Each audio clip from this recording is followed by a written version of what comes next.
Hello વિદ્યાર્થી મિત્રો, આજે આપણે ધોરણ 6 વિષય સંસ્કૃત પાઠ 4 પ્રહેલિકાઓ. પ્રહેલિકા એટલે શું?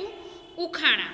હવે ઉખાણા તો તમને બધાને જ ખબર છે કે અહીંયા કોઈ પણ બી તમને પ્રશ્ન પૂછવામાં આવે અને એનો જે જવાબ આપો તેને ઉખાણા કહેવાય છે. હવે ઉખાણાથી આપણને આનંદ મળે છે, બુદ્ધિની કસોટી થાય છે ને, મજા આવે છે ને, કે થોડું ઘણું મગજ આપણને ઘસવું પડે છે કે આનો જવાબ શું આવશે, આનો જવાબ શું આવશે. તમે થોડા ઘણા તો જવાબો ખોટા પણ બી બોલો છો, પણ છેલ્લે જવાબ તમારો સાચો પણ બી પડી જાય છે. તો આને કહેવાય છે પ્રહેલિકા. ચલો અહીંયા પણ બી આપણે અહીંયા પ્રહેલિકાના વિશે અભ્યાસ કરીશું. એમાં પણ બી તમને અહીંયા સંસ્કૃતમાં આપ્યું છે, પણ હું તમને એમનું ભાષાંતર કરાવીશ એટલે તમને ઉખાણાનો જવાબ ઝડપથી આવડી જશે. પણ હું જ્યારે જવાબ બોલું એ પહેલાં તમારે જવાબ બોલવાનો છે. પણ તમને એવું લાગશે ટીચર તમે તો ક્યાં સાંભળવાના છો, પણ તમે જે જવાબ બોલશો એમાં તમને ખૂબ જ મજા આવશે. તો ચલો હવે આપણે અહીંયા પ્રહેલિકા સંસ્કૃતમાં આપી છે એ સંસ્કૃત કરીશું અને તેનું ભાષાંતર કરીશું એટલે આપણને ઝડપથી આવડી જશે. મમઃ કંઠઃ નીલઃ વર્ષાકાલે અહં નૃત્યામિ મમ પૃચ્છમ અતીવ સુંદરમ અહ કહ. મમ એટલે મારું, કંઠ એટલે ગળું, નીલ એટલે ભૂરું, વર્ષાકાલે વર્ષા ઋતુમાં, અહમ એટલે હું, નૃત્યામી એટલે કરું છું, મમ એટલે મારું, પુચ્છમ એટલે પૂંછ, અતીવ એટલે અત્યંત, સુંદરમ એટલે સુંદર, અહ કહ હું કોણ છું. બરાબર, અહીંયા આપણે શબ્દાર્થ જોઈએ. હવે તેનું ભાષાંતર કરીએ. મમ કંઠ નીલ, મારો કંઠ ભૂરો છે. વર્ષાકાલે અહમ નૃત્યામી, હું વર્ષા ઋતુમાં નૃત્ય કરું છું. મમ પુચ્છમ અતીવ સુંદરમ, મારું પૂંછ કાં તો મારી પૂંછ અત્યંત સુંદર છે. અહ કહ હું કોણ. બોલો આનો જવાબ.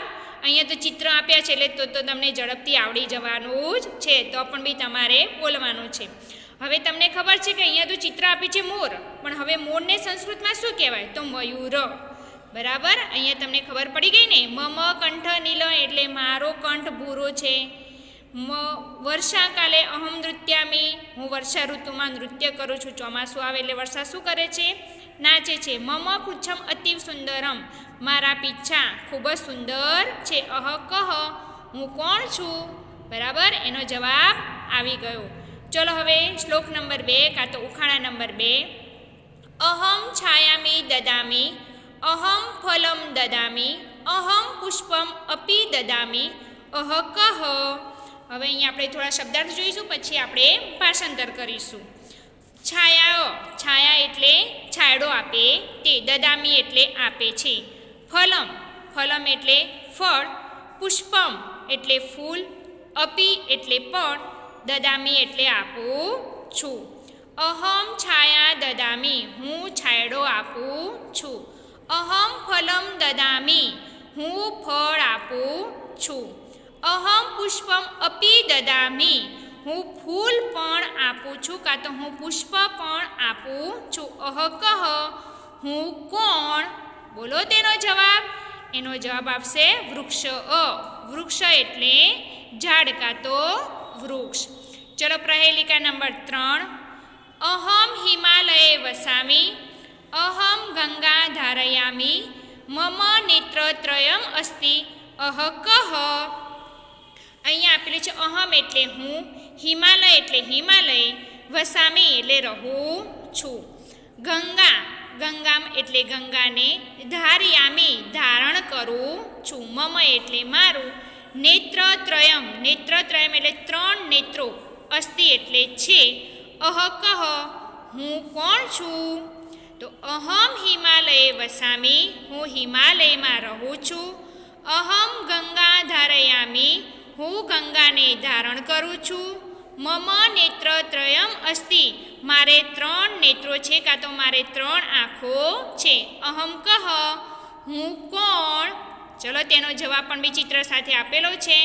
તેનો જવાબ આવશે શંકર. ખબર છે ને, એ હિમાલયમાં રહે છે. ગંગાને ધારણ કરે છે. જો તમને દેખાય છે કે એમની જટામાંથી પાણી નીકળે છે એમ. મમ નેત્ર એમની 3 આંખો છે એટલે તે કોણ છે? તો શંકર ભગવાન. ચલો પ્રહેલિકા નંબર 4. મમ ઉત્તરે હિમાલય મમ દક્ષિણે સાગર મમ ધ્વજ ત્રિવણ અહ કાહ. મમ એટલે મારી, ઉત્તર એટલે ઉત્તરે, હિમાલય એટલે હિમાલય, મમ એટલે મારી, દક્ષિણ એટલે દક્ષિણ, સાગર એટલે સાગર, ધ્વજ એટલે ધ્વજ, ત્રિવર્ણ એટલે ત્રિરંગો કાં તો 3 રંગવાળો, 3 વર્ણવાળો, કા એટલે કોણ. એ કોના માટે વપરાયું છે? સ્ત્રી માટે. ચલો તેનું ભાષાંતર કરીશું હવે આપણે. મમ ઉત્તરે હિમાલય, મારી ઉત્તરમાં હિમાલય છે.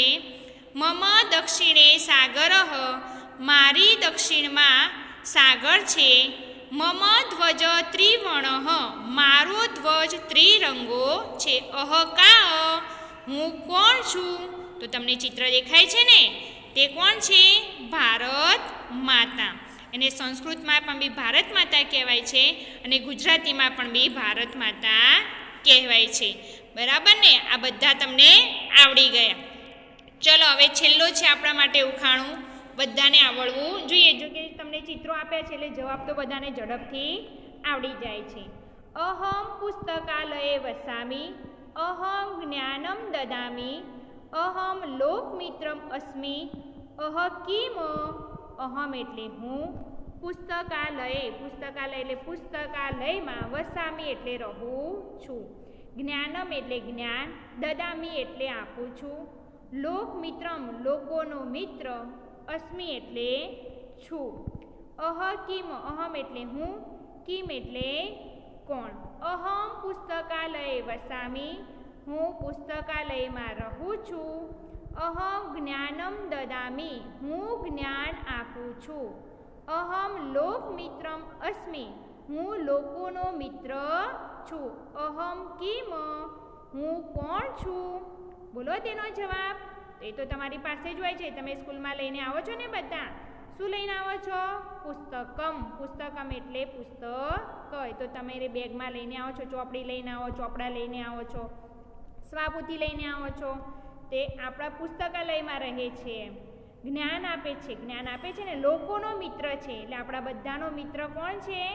પુસ્તક છે. તો અહમ લોકમિત્રમ અસ્મિ, હું લોકોનો મિત્ર છું. અહમ કિમ, હું કોણ છું? તો પુસ્તકમ. સંસ્કૃતમાં શું બોલાય? પુસ્તકમ. અને ગુજરાતીમાં કહેવાય છે પુસ્તક. ચલો હવે તમને આ બધા પ્રહેલિકા એટલે ઉખાણા આવડી ગયા છે. તો તમારે નોટબુકમાં આ ઉખાણા સુંદર અક્ષરે સંસ્કૃત પણ બી લખવાનું છે અને ભાષાંતર પણ બી લખવાનું છે. પરીક્ષામાં તમારે સંસ્કૃતમાં આપ્યું હશે અને તેનો જવાબ તમારે સંસ્કૃતમાં લખવાનું હશે. તે વખતે તમને ચિત્રો આપ્યા હશે નહીં, એટલે તમારે બરાબર તૈયારી કરવી પડશે. તૈયારી તમે કેવી રીતે કરશો? વાંચીને? ના, આપણે લખીને કરીશું તો વધારે મજા આવશે, અક્ષર પણ બી સારા આવશે અને લખવાથી આપણને ઝડપથી યાદ રહી જાય છે. તો તમારે નોટબુકમાં આ 5 પ્રહેલિકા સંસ્કૃત પણ બી લખવાનું, નીચે ભાષાંતર પણ બી લખવાનું છે. હવે તમે કહેશો કે ટીચર ચિત્ર દોરવાનું? ના, ચિત્ર નથી દોરવાનું. તમારે ફક્ત ને ફક્ત સંસ્કૃત, તેનું ભાષાંતર લખવાનું અને તેના જવાબ લખવાના છે. પાઠ 5 આપણે નેક્સ્ટ વિડીયોમાં જોઈશું. Thank you.